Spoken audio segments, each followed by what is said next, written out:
Time now to talk with running back Duke Johnson. Duke, it's always great to see you. And let's talk first about the team mood riding a 2-game win streak. How are things in the locker room after what you guys have done the last couple weeks?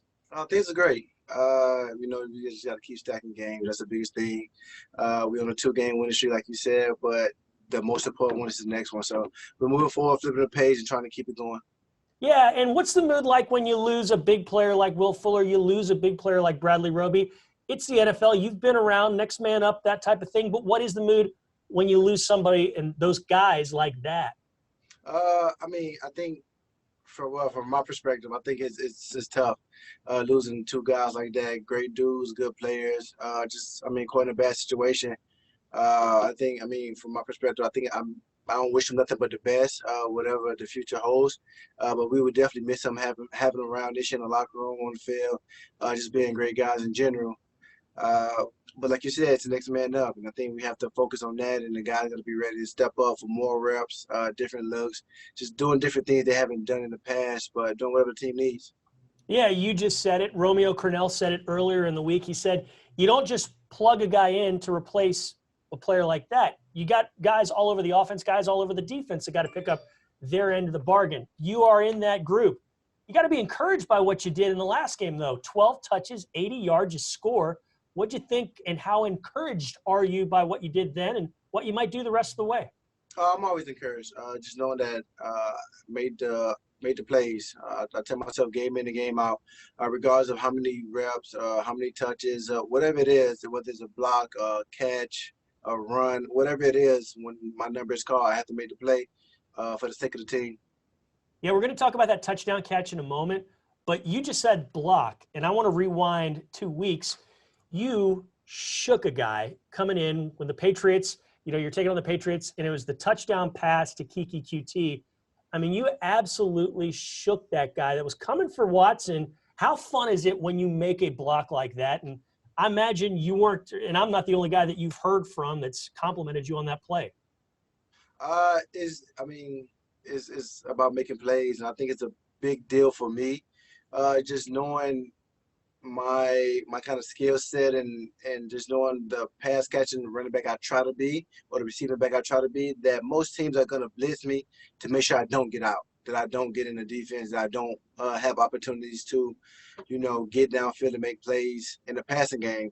And when that time comes, I have to do my best to protect Deshaun. And I think it's a pride thing, and just trying to out-physical the next guy or use your technique or be smart, because you're not going to win every battle. I'm not the biggest of the bunch. I'm not bigger than the guys I block. I just try to find ways just to get the job done, whether it's pretty or not. All right. You're great at throwing a pass backwards. When are we going to see you throw a forwards pass? Good luck. Good luck. Yeah, good luck. You probably won't. You probably never see me throw a forward pass. Unless we're in practice, just throwing the ball, but no shot. Hey, man, we heard from Deshaun, his version of the touchdown. Tell us yours. What was that like? Go from the play call in the huddle till when Fuller crosses the goal line. Okay, so the play call in the huddle was basically a flea flicker in a sense. And before we left the huddle, I told Deshaun that if the guy comes on the left edge, that I'm going to keep the ball because we have no one to block him. Because we think that he's going to go to the quarterback and there's no way to be able to get the ball and flick it back to him. And that's kind of what happened until I ran the ball, tried to get outside, couldn't really get outside.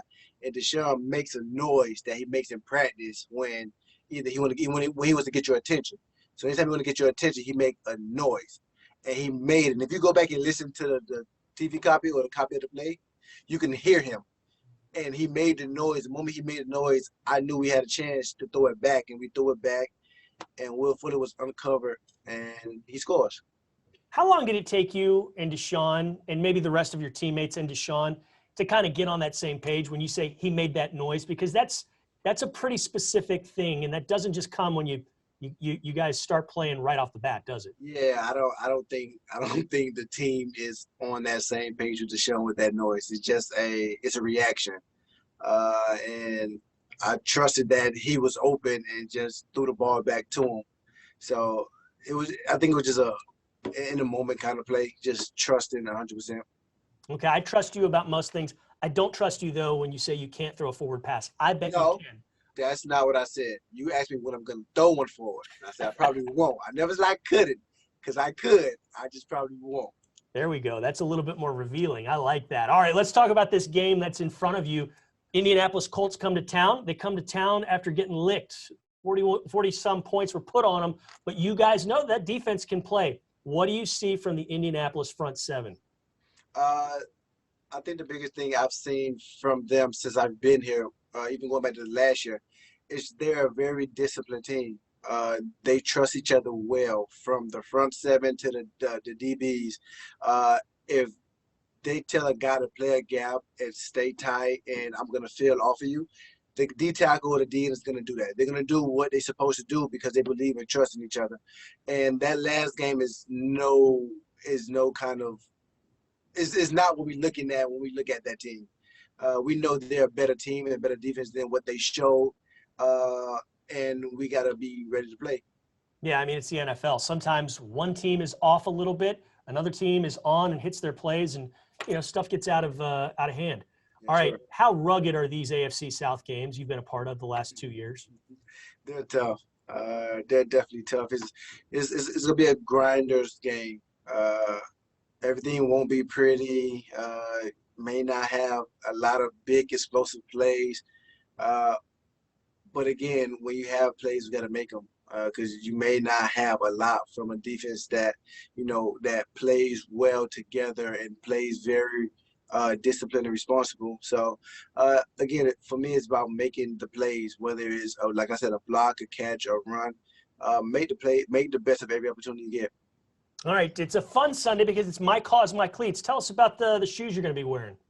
I haven't really customized them yet. I think, yeah, I haven't got them done yet, but my cause will always be, well, not always, but for the most part, for the last, how long have it been? 6 years. I've been leaving for 6 years. For the last 6 years, I think it's been anger management. Okay, it's a good one. And I think my thought process behind that is just that's something that I deal with a lot on and off the field, and I think that we as people kind of shy away from seeking treatment and seeking help when needed. I think there's nothing wrong with saying someone about it, because at the end of the day, it makes you a better person. And I think a lot of people get caught in a lot of situations in life, making one mistake because they got upset or they got angry, and it cost them their life, or it cost them their freedom, and it cost them a lot. So again, me taking it day by day and just staying focused and staying grounded, and trying to keep everything intact. I like that. Excellent cause, very worthy one to support and show your support for with My Cause, My Cleats. And last but not least, it's also Battle Red Sunday.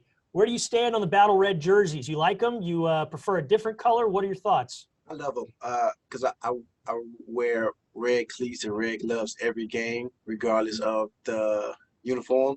So it'll flow for me this week. It'll be perfect for me this week. I'll be all red. You heard it here first. Duke Johnson, looking good, playing good. That's all going to go down against the Indianapolis Colts. It's always great to talk with you, Duke. And before we go, are you going to watch The Grinch a few times in between now and the game? I've watched it 3 times already. 3 times already. All right. 'Tis the season. Merry Christmas to you, Duke. Good luck the rest of the way, and can't wait to talk to you again very, very soon. Appreciate you. Thanks for having me.